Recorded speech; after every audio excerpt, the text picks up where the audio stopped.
Body में जितना भी नंबनेस होता है, हाथ पैर सो जाना, नंबनेस रहना या नसों में दर्द रहना, नसों में अकड़ाहट रहना, एक स्टिफनेस रहना, उसे कैसे दूर किया जाए? सबसे पहली चीज तो ये है कि हमें अपने सप्त धातु को बैलेंस में रखना होगा।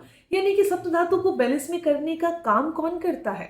दोस्तों, सप्त धातु को बैलेंस करना बहुत आसान है, पर पहले ये जान लेते हैं कि आखिर सप्त धातु है क्या। हम जो खाना खाते हैं उसमें से ही रस, रक्त, मांस, अस्थि, मज्जा, ये सब चीजें, ये 7 चीजें हैं, ये बनती हैं। इसे ही सप्त धातु कहा जाता है। दोस्तों, इन्हें बैलेंस में अगर रखा जाए, सही क्वांटिटी में रखा जाए, बैलेंस में रखा जाए, तो हमें बॉडी में कोई बीमारी नहीं हो सकती। सप्त धातु को बैलेंस में करने के लिए सबसे अच्छा तरीका है कि आप खाने को अच्छे से चबा कर खाएं।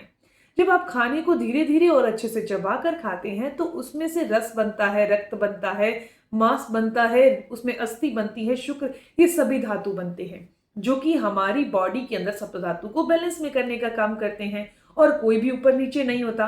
इसके अलावा नसों को स्ट्रॉन्ग करने के लिए एक और टेक्निक है जिसे आपने नियमित तौर पर करना है। 1 या 2 दिन करेंगे तो आपको रिजल्ट मिलना शुरू होगा, लेकिन 1 या 2 दिन के बाद उसे छोड़ना नहीं है। कम से कम 1 मंथ करिए ताकि आप पूरी तरह से ठीक हो सकें, और अगर आगे भी करते रहेंगे तो बहुत अच्छा रहेगा। दोस्तों, मैं हूं दिव्या धवन, एक सर्टिफाइड न्यूट्रिशनिस्ट, एक डाइट प्लानर। डाइट के थ्रू बॉडी में होने वाला थायराइड है या पीसीओडी की समस्या, घुटनों में दर्द होना, डायबिटीज की प्रॉब्लम होना या कोलेस्ट्रॉल बढ़ना, इन्हें डाइट के थ्रू क्योर किया जाता है। स्क्रीन पर आपको मेरा नंबर दिखाई दे रहा है, उसके व्हाट्सएप पर अपनी प्रॉब्लम लिखकर भेजिए, मेरी कॉल आपके पास जरूर आएगी। दोस्तों, अब मैं आपको बताने वाली हूं कि वो कौन सी टेक्निक है, और वो सिंपल सी चीज है। आपने अपने सांसों पर ध्यान देना है। हमें लंबी गहरी सांस लेनी चाहिए, लंबी गहरी सांस छोड़नी चाहिए। इसे तो करना चाहिए, पर हम तो नियमित तौर पर नहीं कर सकते ना, नॉर्मल जैसे अपनी लाइफ जीते हैं। तो इसके लिए हमें सुबह 15 मिनट और शाम को 15 मिनट अनुलोम विलोम करना है, ताकि हमारे सांसें ही हमारी बॉडी के जितना भी नर्व सिस्टम है उसे ठीक करने की कैपेसिटी रखती है। तो इसका यूज करना है अनुलोम विलोम का।